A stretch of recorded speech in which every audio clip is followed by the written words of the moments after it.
Miss பண்ண எபிசோடுகளை miss பண்ணாம பாருங்கள் உங்கள் தந்திவன் யூடியூப் சேனல் மற்றும் தந்திவன் ஆப்பில் முற்றிலும் இலவசமாக.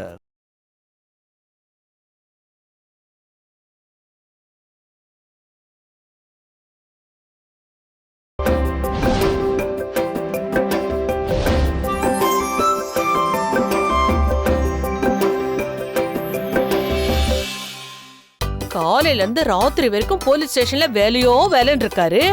குற்றவாளிகளை பிடிக்கிறதும் அவங்கள கொண்டு போய் கோர்ட்ல நிறுத்துறதும் எவ்வளோ பெரிய வேலை.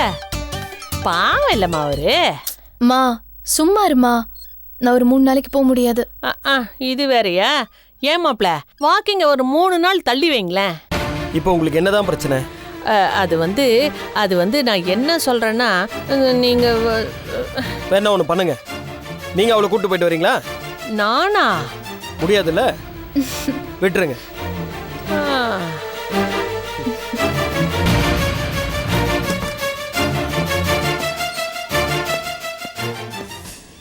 நான் ரெடி.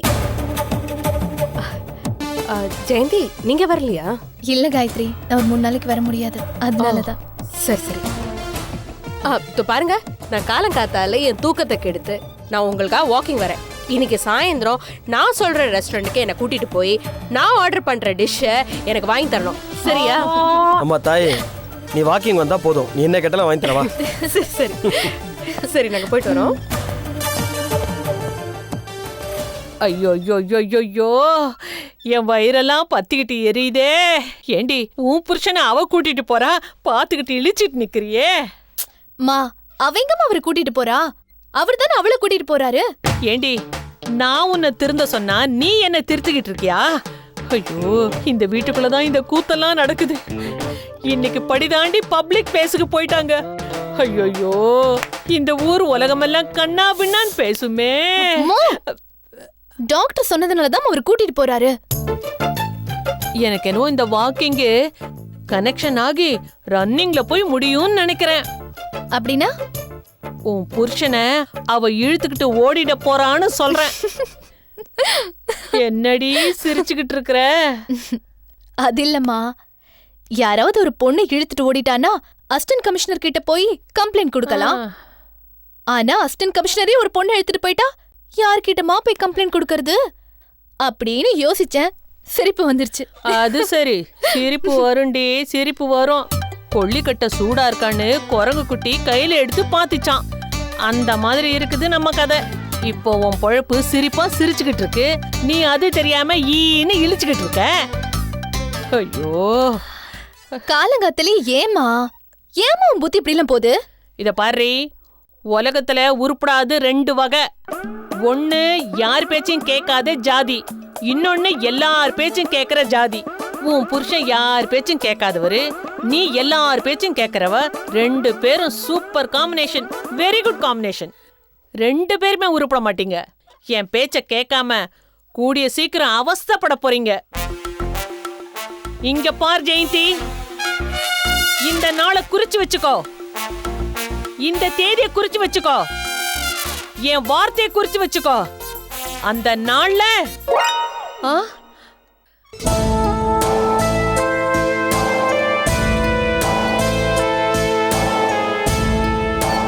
நீங்க 2 பேரும் தாம்பத்திய வாழ்க்கையில பரிபூர்ணமா ஈடுபட்டா மகாவுக்கு குழந்தை உண்டாகி ஏதாவது அதிசயம் நடந்து அவங்க முற்றிலும் குணமாகறதுக்கு வாய்ப்பு இருக்கு.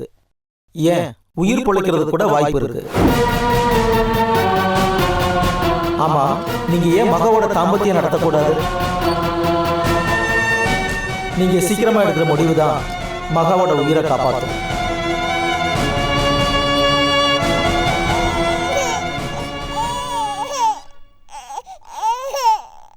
அய்யோ, என்னடா கீழே விழுந்துட்டியா? அடிபட்டுருச்சா? வலிக்குதா? என்னங்க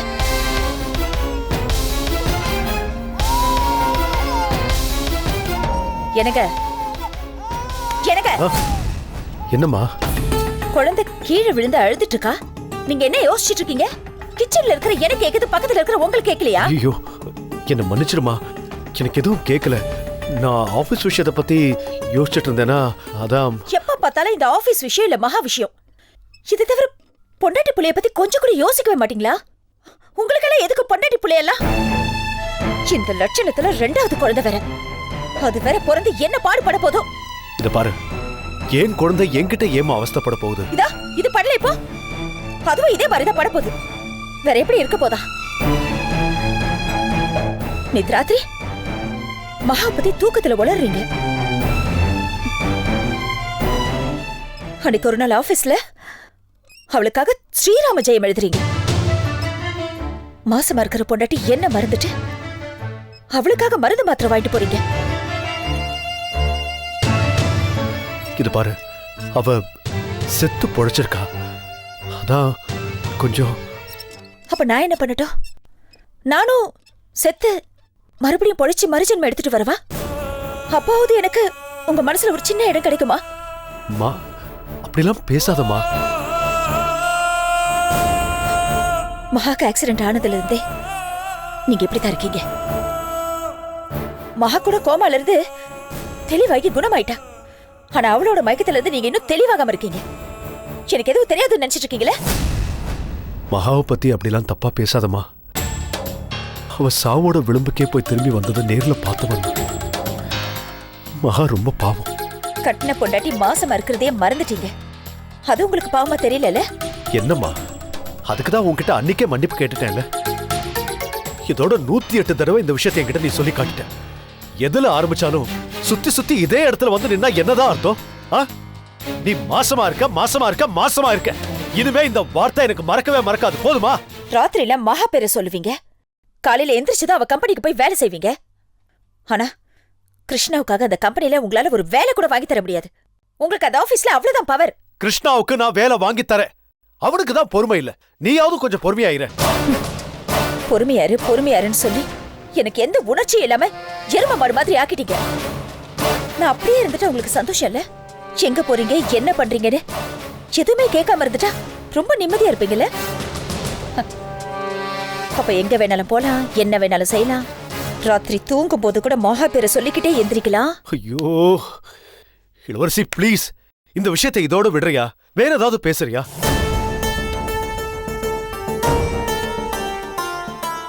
சரி, நாளைக்கு டாக்டர் கிட்ட அப்பாயின்மெண்ட் இருக்கு. போன தடவை தான் ஹாஸ்பிட்டல் வரைக்கும் வந்துட்டு ஆபீஸ் வேலை அதுன்னு ஏதேதோ காரணம் சொல்லி தப்பிச்சிட்டீங்க. ஆனா நாளைக்கு நான் டாக்டர் கிட்ட சாயங்காலம் அப்பாயின்மெண்ட் வாங்கியிருக்கேன். வருவீங்கல்ல? என்ன முழிக்கிறீங்க?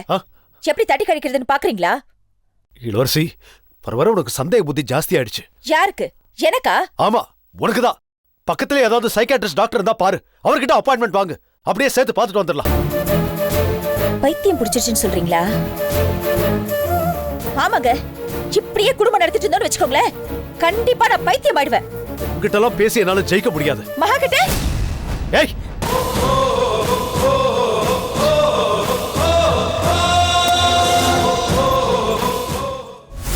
Hello doctor. வாங்க சுப்பிரமணி. என்ன தனியா உட்காந்துருக்கீங்க? மகா அங்க உள்ள மகாவா டாக்டர் ரம்யா செக்அப் பண்ணிட்டு இருக்காங்க. ஓஹோ, அப்படியா? மகாவுக்கு எப்படி இருக்கு டாக்டர் இப்போ? லேட்டஸ்ட் ரிப்போர்ட்ஸ்லாம் பாத்தீங்களா?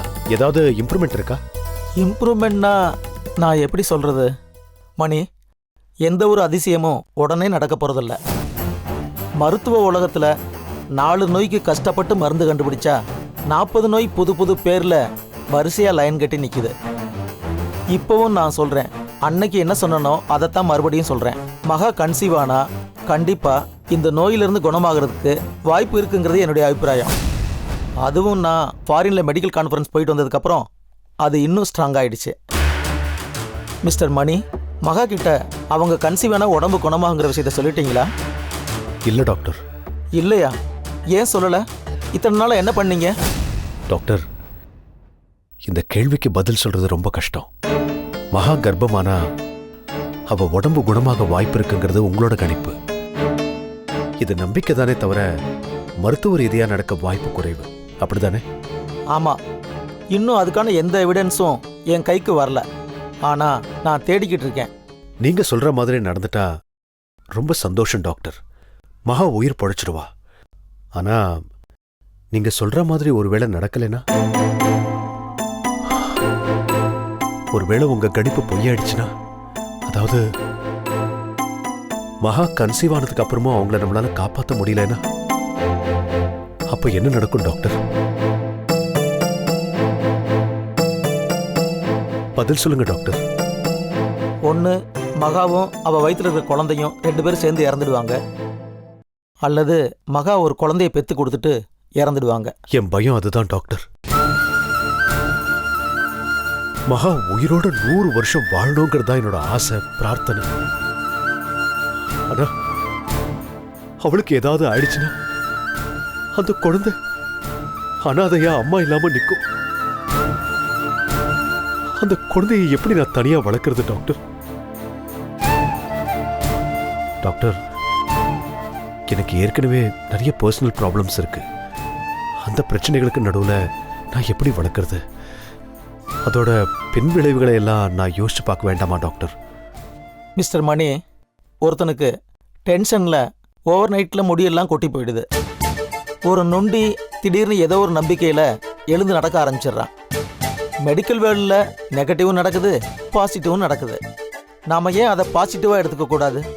எனக்கு என்னவோ நீங்கள் இந்த விஷயத்தில் ரிஸ்க் எடுத்து பார்த்தா தப்பில்லைங்கிறது என்னுடைய அபிப்பிராயம். டாக்டர், எனக்கு யோசிக்க கொஞ்சம் டைம் கொடுங்க டாக்டர். ரொம்ப யோசிக்காதீங்க, சீக்கிரமாக செயல்படுத்துங்க. நிச்சயமா டாக்டர். வா மகா, உட்கார். எப்போ வந்தீங்க? இப்பதான். என்ன டாக்டர், லேப்டாப்பு ஃபைலு எல்லாமே லேட்டஸ்ட் தானா? Any breaking news? நல்ல நியூஸ் தாம்மா. அப்புறம் நான் அன்னைக்கு உனக்கு போட்ட ஃபாரின் ட்ரக் இன்ஜெக்ஷனில் நல்ல டெவலப்மெண்ட்ஸ் இருக்கு. சீக்கிரமாக குணமாயிடுவேன், கவலைப்படாதம்மா, எல்லாம் சரியாயிடும். கேட்கறதுக்கு நல்லா தான் இருக்கு டாக்டர், ஆனா அத்தனைக்கும் ஆசைப்படுற கேரக்டர் இல்லை இந்த மகா. ஆமாம் டாக்டர், இத்தனை நாளா நான் பொழைச்சிருக்கிறதே தெய்வ செயல். ஒரு சில தவிர்க்க முடியாத காரணங்களுக்காக நானும் இவரும் கல்யாணம் பண்ணிக்கிட்டோம். இவர் தாலி கட்டின வேகத்துல, ஒரு நம்பிக்கையில திடீர் திருப்பமா நான் உயிர் பொழைச்சிட்டேன். இது ஒரு மாதிரி எனக்கு கிடைச்ச ஒரு எக்ஸ்ட்ரா டாக் டைம். ஏதோ நீங்களும் ரீசார்ஜ் பூஸ்டர்லாம் போடுறீங்க, ஆனா என் ரேட் கட்டர் கார்டு அந்த கடவுள் கையில. ஆனா அதை நம்ம மறந்துடக்கூடாது. என்ன, ஒரே ஒரு அரைக்கட்டளை வேலை தான் பாக்கி இருக்கு. அதை ஆரம்பிக்கிற வரைக்கும் நான் உயிர் வாழ்ந்தா போதும் டாக்டர். மகா, ஏன் இப்படிலாம் பேசுற? உண்மையை சொன்ன தப்பா? அப்புறம் மகா, டென்மார்க் மெடிக்கல் கான்ஃபரன்ஸ் போயிருந்தேன்ல, கான்ஃபரன்ஸ் நேரம் போக மீதி நேரத்துல எல்லாம் உன்னுடைய நோய் சம்பந்தப்பட்ட கேஸ் ஹிஸ்டரிகள் சம்பந்தமா நிறைய புக்ஸ்கள் படிச்சேம்மா. அது மட்டும் இல்ல, அங்க கார்டியோமியோபதி பேஷண்ட் சில பேர் கூட இன்டர்வியூ கூட பண்ணேம்மா. அதெல்லாம் பார்க்கும்போது பாசிட்டிவாகவும் நம்பிக்கை தரும் விதத்துலையும் இருக்கு. அது சம்பந்தமா சுப்பிரமணி கிட்ட ஒரு சில விஷயங்கள் சொல்லியிருக்கேன். நீங்க 2 பேரும் கலந்து பேசி. டாக்டர், அந்த விஷயத்தை நான் பார்த்துக்கிறேன். நானும் 2 வாரமா உங்க கேஸ் ஹிஸ்டரி படிச்சதுல இருந்து நெட்ல நிறைய சர்ச் பண்ணி பார்த்துக்கிட்டு தான் இருக்கேன். நிறைய பேரு அவங்களோட எக்ஸ்பீரியன்ஸ் எழுதியிருக்காங்க. இந்த நோயை எதிர்த்து நம்ம போராடணும்னு முடிவு பண்ணிட்டா அதுக்கான சரியான நேரம் இதுதான். லேட் பண்ணவே கூடாது. we have to decide it now. நான் சொல்றது புரியுதா சுப்பிரமணி?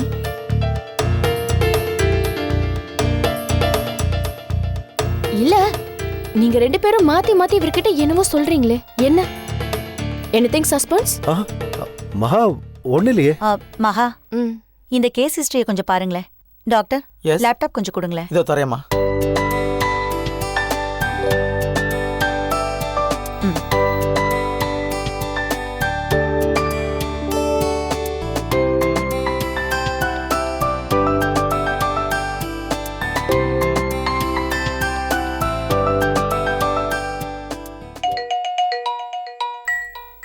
டாக்டர், உங்க போன் ரிங் ஆகுது.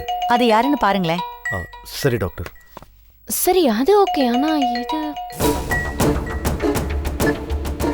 Hello hello, doctor Ramya madam இருக்காங்களா? அவங்க கொஞ்சம் பிஸியா இருக்காங்க. என்ன விஷயம் சொல்லுங்க. என் பேர் இளவரசி. அவங்களோட அப்பாயின்மெண்ட் வேணும். Hello hello sir. நீங்க அவங்க அசிஸ்டண்டா? உங்ககிட்ட சொன்னா போதுமா? நான் அவங்க அசிஸ்டன்ட் தான். எனக்கு இன்னைக்கு சாயங்காலம் 6 மணிக்கு டாக்டரோட அப்பாயின்மெண்ட் வேணும். கிடைக்குமா?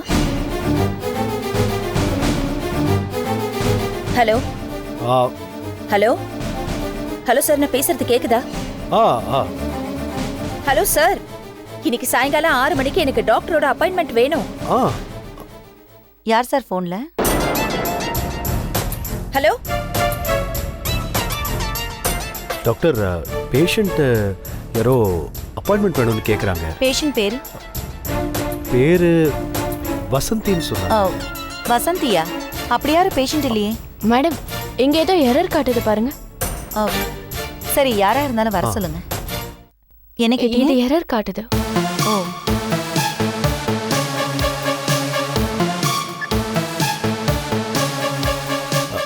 ஹலோ, சாயந்தரம் வாங்க. சார், சொல்ற விஷயத்த கொஞ்சம் தெளிவா தான் சொல்லுங்களேன்.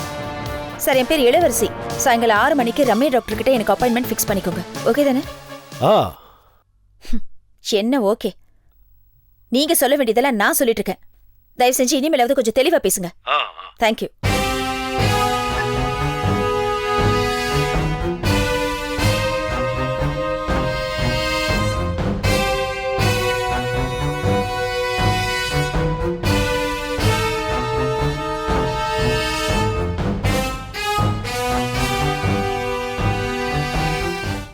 இது அவரோட குரல் மாதிரி இருக்கே.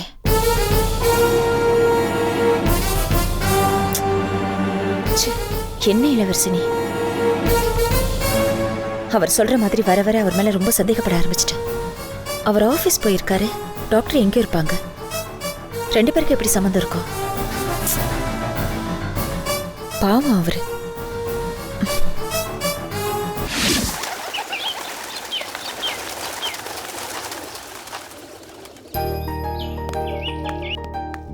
எஸ் சார், நீங்க ஜெயந்தியும் வாக்கிங் கூட்டிட்டு வந்திருக்கலாம்ல?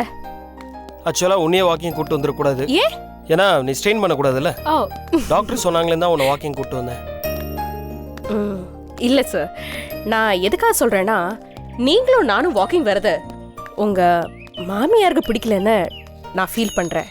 விட்டா அவங்களே ஒரு வேகத்துல அந்த வீல் சேரை விட்டு கடகடன்னு ஏஞ்சி நம்ம கூட வாக்கிங் வர போறாங்கன்னு நான் நினைக்கிறேன். அப்படி ஏதாவது நடந்தா அது நல்லது தானே? போங்க சார், உங்களுக்கு வேடிக்கையா இருக்கு. ஆனா எனக்கு ரொம்ப அன்னீசியா இருக்கு சார். சார், உங்க வீட்ல இருக்கிற சிசிடிவி ரொம்ப மோசம் சார். எங்க வீட்ல சிசிடிவியா? ஆமா, தெரியாதா? உங்க மாமியார தான் சொல்றேன். பார்வைனா அப்படி ஒரு ஷார்ப்பான பார்வை, தெரியுமா? நீங்க வேணா ஒரு நாள் ஒளிஞ்சு நின்னு பாருங்க. நான் வீட்டுக்குள்ள நுழைஞ்சதுல இருந்து நான் போற பக்கம் எல்லாமே அவங்க கண்ணு மட்டும் கேமரா மாதிரி ட்வைங் ட்வைங்னு பேன் பண்ணிட்டே இருக்கும், தெரியுமா? நீங்க வேணா பாருங்க, நான் 24 hours அவங்க அப்சர்வேஷன்ல இருப்பேன்.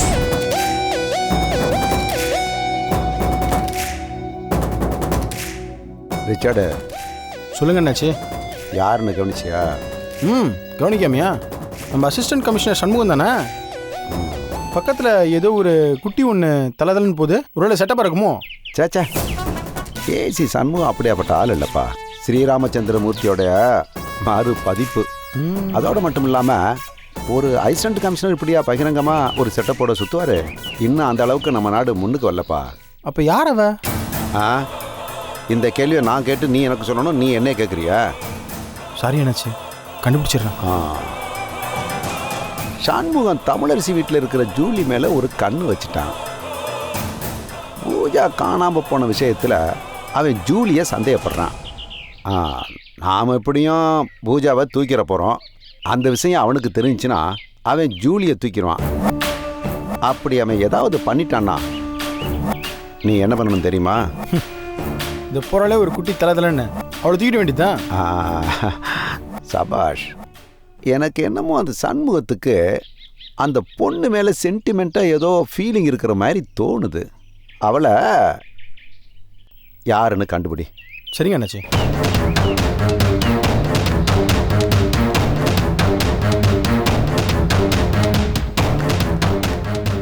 அவங்கள ஃபாலோ பண்ணா அவள் வீடு எங்கே இருக்குன்னு கண்டுபிடிச்சிடலாம். போ. சரி அண்ணாச்சி.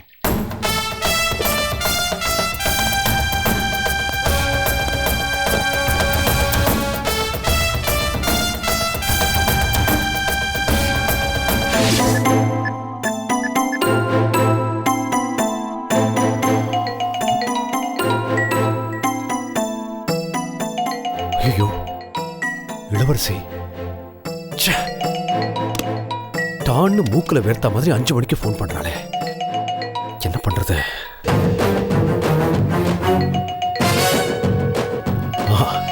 எடுக்க வேண்டாம். அப்பாடா.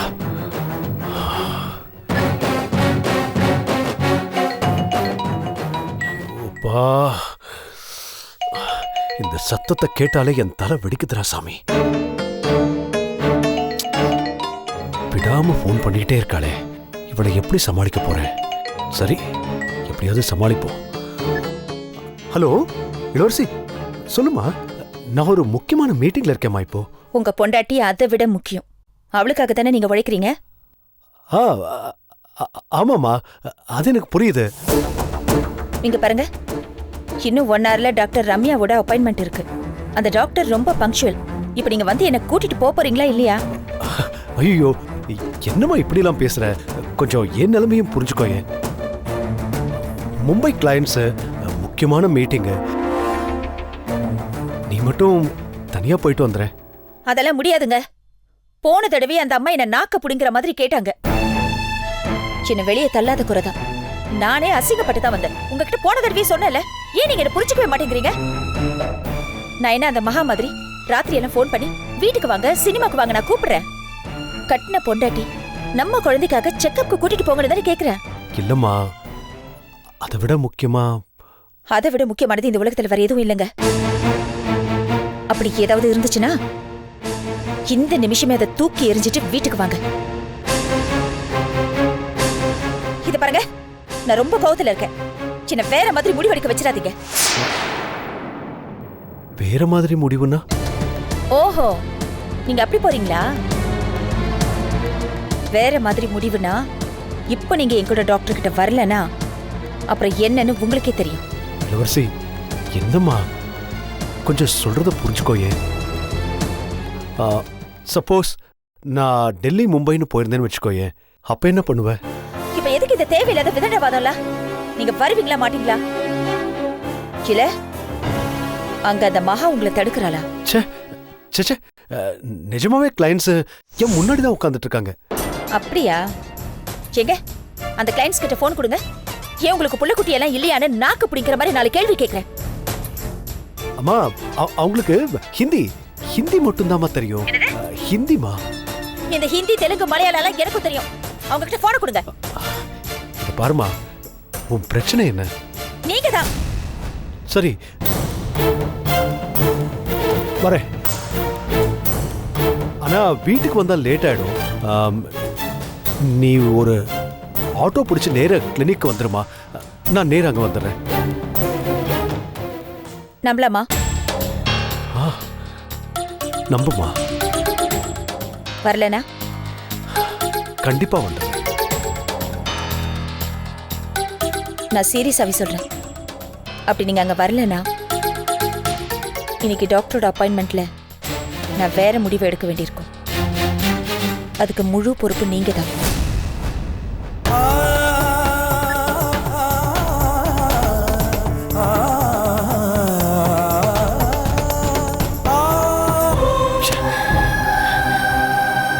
நான் மகாவோட புருஷன் அந்த டாக்டருக்கு தெரியும்.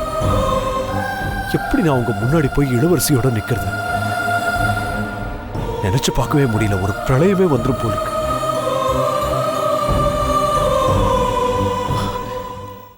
என்ன வழி? எப்படி சமாளிக்கிறது?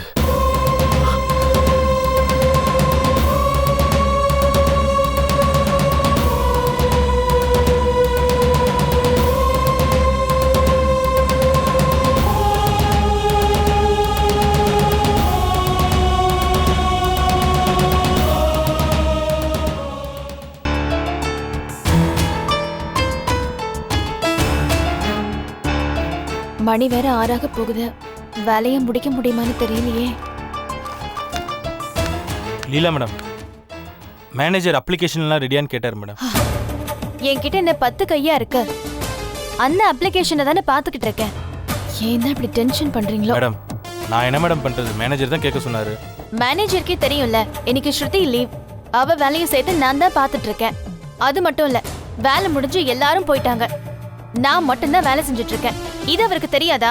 தெரியலனா போய் சொல்லுங்க, போங்க. ஓகே.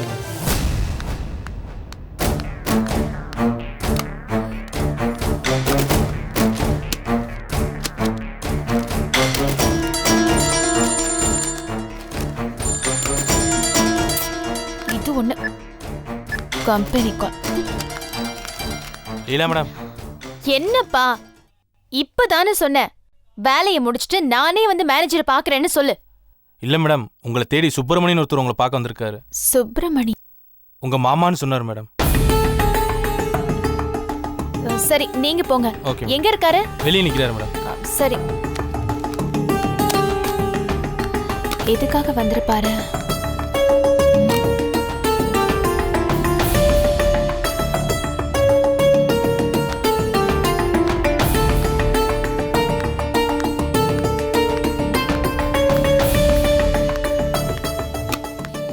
வாங்க மாமா.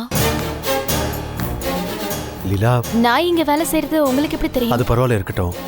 நீ கொஞ்சம் அர்ஜென்ட்டா கிளம்பணும். எங்க? ஹாஸ்பிட்டலுக்கு. ஐயோ, அக்காக்கு என்னாச்சு? இல்ல இளவரசிக்கு ஒண்ணும் இல்ல. இளவரசிக்கு ஹாஸ்பிட்டல்ல ஒரு 6 மணிக்கு அப்பாயின்மெண்ட் வாங்கியிருக்கு. எனக்கு ஆபீஸ்ல ஒரு முக்கியமான வேலை இருக்கு. யாராவது துணைக்கு இருக்கணும். நீ கொஞ்சம் கிளம்புறியா? சாரி மாமா, என்னால முடியாது.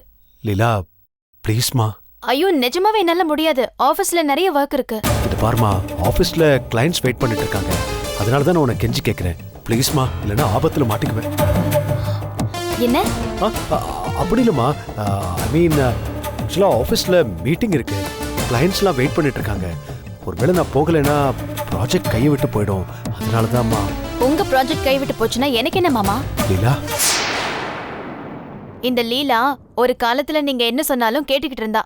ஆனா இப்ப நீங்க என்ன சொன்னாலும் கேக்குற நிலைமையில இல்ல, கேட்கவும் மாட்டா. லீலா ப்ளீஸ்மா, இளவரசிக்காக கொஞ்சம். போதும் மாமா. அக்கா பேரை சொல்லி நீங்க என் தலையில மிளகு அரைச்சது எல்லாமே போதும். லீலா, பழசெல்லாம் பேசிட்டு இருக்க இப்ப நேரம் இல்லம்மா. நீ இப்படி பொறுப்பு இல்லாம பேசினா. எனக்கு இருக்கு, நான் பேசிதான் ஆகணும். என் குழந்தைய வீட்ல விட்டுட்டு நான் வேலைக்கு வந்திருக்கேன். என் புருஷன் வேலை இல்லாம வீட்ல இருக்காரு. நீங்க நினைச்சிருந்தா என்ன வேலைக்கு போகாம இருக்கிற மாதிரி செஞ்சிருக்க முடியும். நீங்க என் புருஷனுக்கு நல்ல வேலையும் கொடுத்திருக்க முடியும். ஆனா அந்த ரெண்டையுமே நீங்க செய்யலையே. எந்த மூஞ்சிய வச்சுக்கிட்டு என்கிட்ட ஹெல்ப் கேக்குறீங்கன்னு எனக்கு தெரியல. லீலா ப்ளீஸ்மா. பணக்காரங்களுக்கு நாம தேவையில்லைன்னா நாம கால்ல விழுந்தா கூட கண்டுக்க மாட்டாங்க. ஆனா உங்களுக்கு தேவைன்னா உலகத்துல எந்த மூலையில இருந்தாலும் என்ன கழுத்து பிடிச்சு கட்டாயமா ஹெல்ப் கேக்குறீங்க. ஓஹோ, இப்ப நீ முடிவா என்னதான் சொல்ல வரம்மா? எப்ப நீங்க என் அக்காவை விட்டுட்டு உங்களுக்கு மகாதான் பெருசுன்னு நீங்க போனீங்களோ அப்பவே நீங்க யாரோ நாங்க யாரோ தானே. முதல்ல நீங்க மகாவை விட்டுட்டு வாங்க, அப்புறம் நீங்க என்ன சொன்னாலும் நான் கேக்குறேன். மா, இந்த பிரச்சனைக்கும் மகாவுக்கும் எந்த சம்பந்தமும் இல்லை. ஆனா இப்போ உனக்கு அதுதான் பிரச்சனை இல்ல? இவ்வளவு தூரம் இளவரசிக்குன்னு சொல்லியும் நீ கேட்க மாட்டேங்கிற. சரி பரவாயில்லம்மா, என் பிரச்சனையை நானே பாத்துக்கிறேன். வரேம்மா.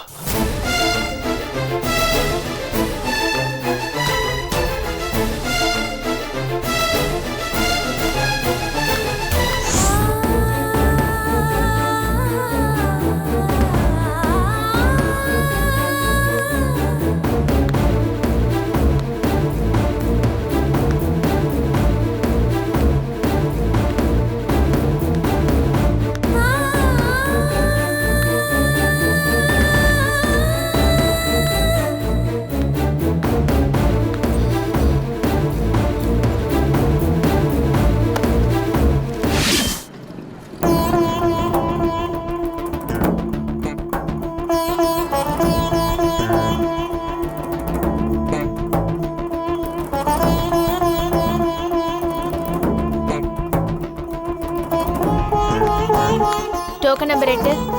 வாமா. வாங்க.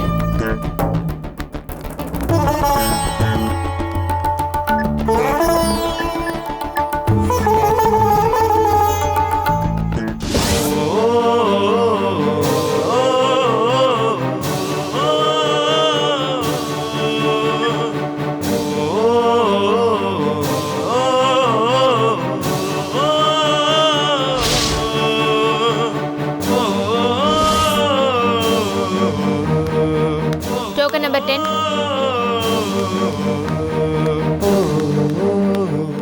வாங்க.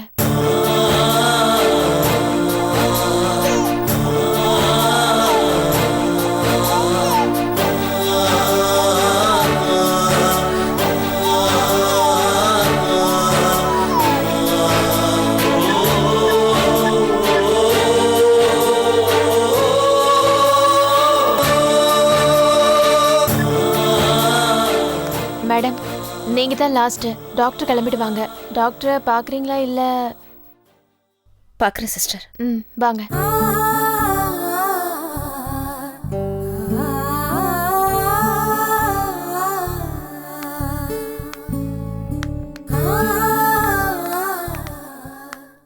Excuse me doctor. எஸ், உட்காருங்க. ஓ இளவரசி, எங்க உங்க ஹஸ்பண்ட்? அவருக்கு அவர் கொஞ்சம் வேலையில் இருக்கிற டாக்டர். ஏன் மேடம், நீங்க குழந்தை பெத்துக்கிறதுல உங்க கணவருக்கு விருப்பம் இல்லையா? நான் போன தடவை சொன்னனே.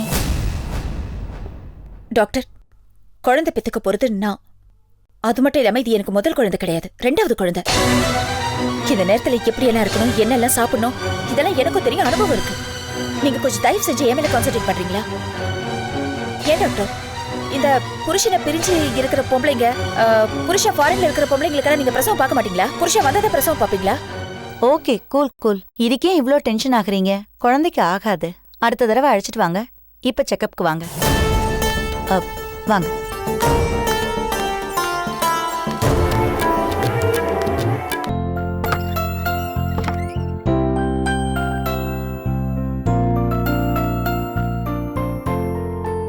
வீல் சேர் பாட்டி, நாங்க ஷாப்பிங் போறோம். ஏண்டி என் வயிற்றுல கொட்டிக்கிற? குடிச்சாத்தான். அம்மா, என்னம்மா நீ? குழந்தை இப்ப இப்படி எல்லாம் சொல்ற அறிவு இருக்கா உனக்கு? அவ பண்ற வேலை எல்லாம் உனக்கு தெரியாது. அவ எப்ப பார்த்தாலும் வீல் சேர் பாட்டின்னு சொல்லிட்டு இருக்கா. குழந்தைன்னா அப்படிதாம்மா இருக்கும். சரி, அதெல்லாம் விடு. நாங்கெல்லாம் வெளியே சாப்பிட போறோம். உனக்கு என்ன, சப்பாத்தி வாங்கிட்டு வரட்டுமா? காயத்ரிக்கு என்ன வாங்கிட்டு வர போற? அவளுக்கு மட்டன் பிரியாணி, சிக்கன் தந்தூரி. அவளுக்கு மட்டன் பிரியாணி, சிக்கன் தந்தூரி, எனக்கு காஞ்சி போன சப்பாத்தியா? பாட்டி, உங்களுக்கு தான் வயசாயிடுச்சுல. ஆளை பாரு. சரி, இத பாரு, எனக்கு பசிக்குது. நேத்து மாப்பிள்ள கொண்டு வந்த திருநெல்வேலி அல்வால, அத கொஞ்சம் கொண்டு வாப்போ. மா, அது காயத்ரிக்கே பத்தல. உனக்கு வயசாயிடுச்சு, பிபி சுகர் எல்லாம் வந்துருச்சுல, நீ ஸ்வீட் எல்லாம் சாப்பிட கூடாது. சுமாரு. நீங்க வாங்க போலாம். வாமா. வரும் காயத்ரி. வரேன் காயத்ரி. Bye mummy. பாய்.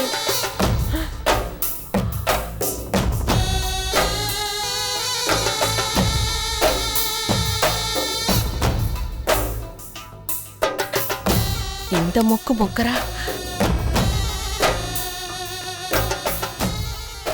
எல்லாம் நேரடி நேரம். நீ எந்த ஜென்மத்துல செஞ்ச புண்ணியமோ இங்க வந்து வயிறார கொட்டிக்கிட்டு இருக்க. நான் எந்த ஜென்மத்துல செஞ்ச பாவமோ இப்படி அவஸ்தைப்பட்டுக்கிட்டு இருக்கேன். உனக்கு தெரியுமா, என் முதலரவு அன்னைக்கே 3/4 கிலோ அல்வாவை முழுசா தின்னவடி நானு. எனக்கே அல்வா குடுக்கறிய நீ? என்னமோ ஊர்ல இல்லாதவ புள்ள பத்த மாதிரி. உலக அதிசயமா நீ ஒரு புள்ளைய பெத்து தரப்போறன்னு உன்னை என் மகளும் மருமகனும் தலையில தூக்கி வச்சு ஆடுறாங்க. அவ வாடகை தாயா வந்தா அது இதுன்னு கேட்கறதுக்கு சங்கோஜப்படுவாங்க, வெக்கப்படுவாங்க. ஆனா உனக்கு வெக்கமோ கூச்சமோ தயக்கமோ எதுவுமே இருக்கிற மாதிரி தெரியலையே. கிடைக்கிற வரைக்கும் சுருட்டுறது லாபம்ன்ற மாதிரி சிக்கன் தந்தூரி, மட்டன் பிரியாணி, இருட்டுக்கடை அல்வா, வேளைக்கு ஜூஸ், ஏசி, வாட்டர் ஃபில்டர். அடேங்கப்பா. என்னம்மா, குடுக்கறது கொடுத்துட்டு சொல்லி காட்டுறீங்களா? இருங்க, அவர் வரட்டும், நான் அவர்கிட்ட உங்களை போட்டு கொடுக்குறேன். என்னடி அவர்கிட்ட? கட்டின புருஷனாடி உனக்கு என் மருமக? கொஞ்சம் கூட வாய் கூசாம அவருங்கிற. என் மக வாழ்க்கைய பங்கு போட்டுக்க தானே இந்த வீட்டுக்குள்ள நீ வந்திருக்க. எனக்கு தெரியாதுன்னு நினைச்சியா?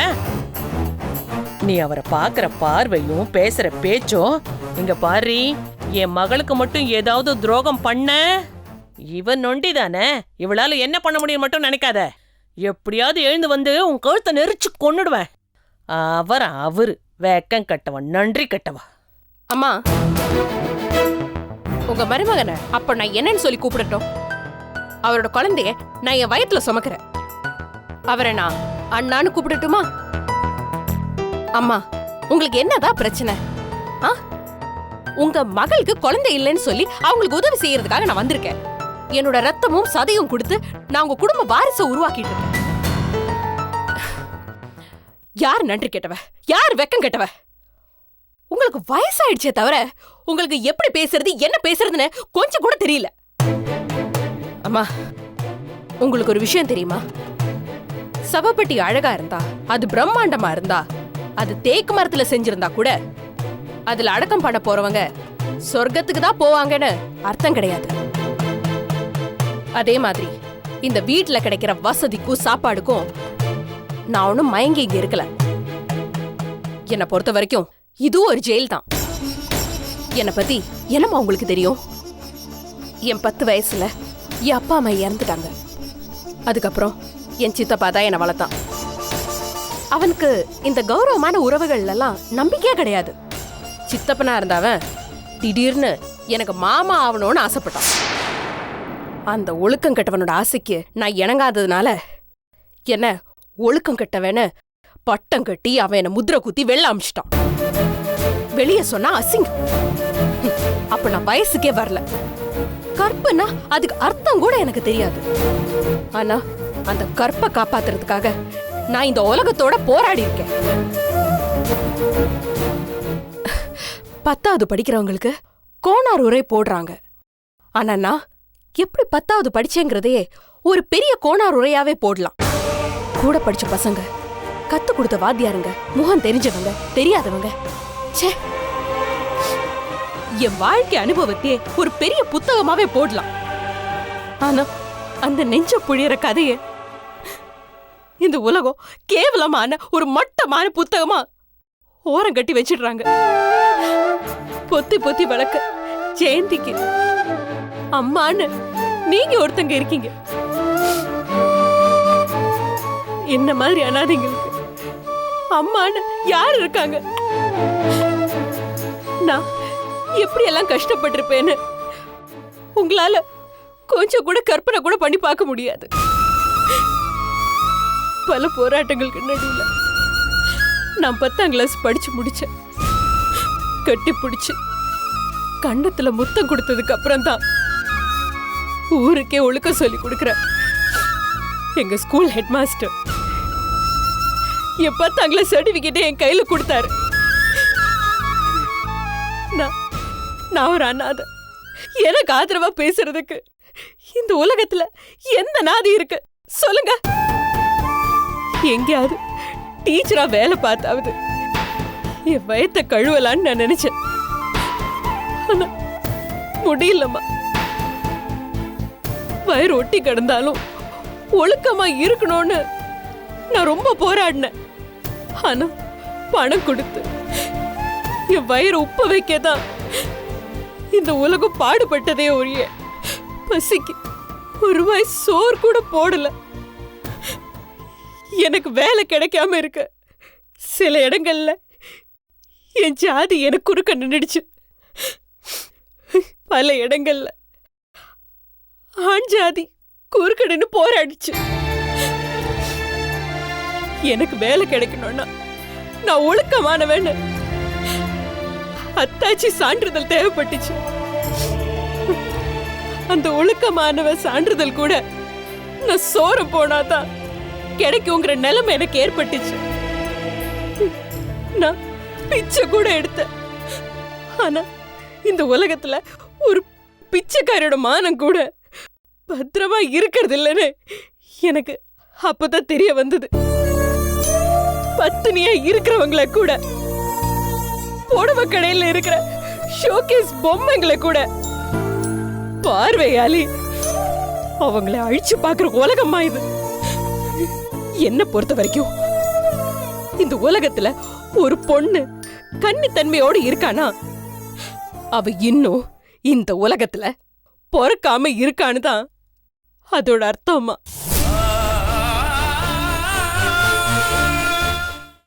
என்னை காப்பாத்திக்கிறதுக்காக மட்டும்தான் நான் திருடியா மாறினேன். அப்பதான் உங்க மருமகனை நான் சந்திச்சேன். நான் செஞ்ச பாவத்துக்கெல்லாம் பிராயஷ்சித்தமா தான் நான் வாடகை தாயா இருக்கிறதுக்காக ஒத்துக்கிட்டேன். என் நிலைமை வேற எந்த பொண்ணுக்கும் வரக்கூடாதுமா. இப்படி எல்லாம் வாழ்க்கையில அடிப்பட்ட நானாமா உங்க பொண்ணு வாழ்க்கையில புகுந்து அவ புருஷனை அபகரிச்சு அவளோட வாழ்க்கைய கெடுக்க போற. சொல்லுங்கம்மா, நான் ஒரு விஷயம் மனசார சொல்லிக்கிறேம்மா. உங்க பொண்ணு ஜெயந்திய எனக்கு ரொம்ப பிடிச்சிருக்கு. அவளை நான் என்னோட சொந்த சிஸ்டரா தான் நினைக்கிறேன். சத்தியமா நீ செய்ய மாட்ட காயத்ரி, என்ன மன்னிச்சிருமா. என் பொண்ணுகிட்ட குறை இருக்கிறதுனாலதான் என் மாப்பிள்ள அவளை வெறுத்துருவாரோன்னு நான் பயந்தேன். நீ அதிகமா உரிமை எடுத்துக்கிறத பார்த்து எங்க மாப்பிள்ள உன் பக்கம் சாஞ்சிருவாரோன்னு நான் தப்பா நினைச்சிட்டம்மா. நீ பத்திரமாத்து தங்கன்னு இப்ப நான் புரிஞ்சுக்கிட்டம்மா. என்ன மன்னிச்சிருமா. இனிமே நீ எனக்கு ஒரு பொண்ணுதாம்மா. நீ இங்கே இரு. வேண்டாம் வேண்டாம்மா, நீங்க அவசரப்பட்டு எந்த முடிவையும் உங்க மனசுல எடுத்துக்க வேண்டாம். நான் இங்க வாடகை தாயா இருக்கிறதுக்காக மட்டும்தான் வந்தேன். இந்த குடும்பத்திலயோ இல்ல இந்த குடும்பத்துல இருக்கிறவங்க கூடயோ எந்த உறவையும் ஏற்படுத்திக்க நான் இங்க வரல. குழந்தைய பெத்து கொடுத்துட்டு நான் இந்த வீட்டை விட்டுட்டு உங்களை எல்லாரையும் விட்டுட்டு நான் என் குழந்தையோட போயிட்டே இருப்பேன்.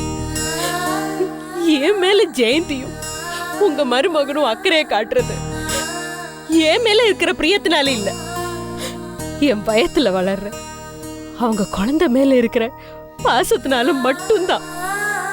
அது எனக்கும் நல்லாவே தெரியுமா.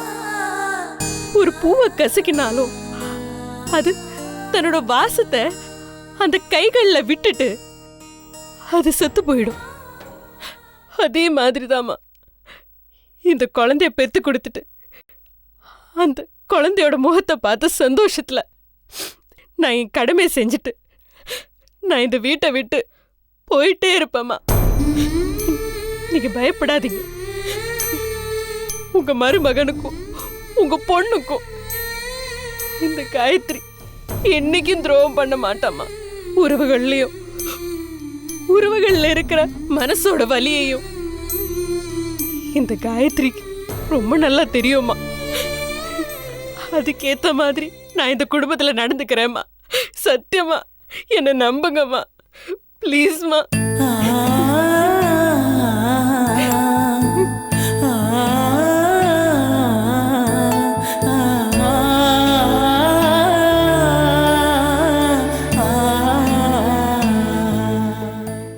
Catch us on TV, Thandivan app, thandivan.com and YouTube.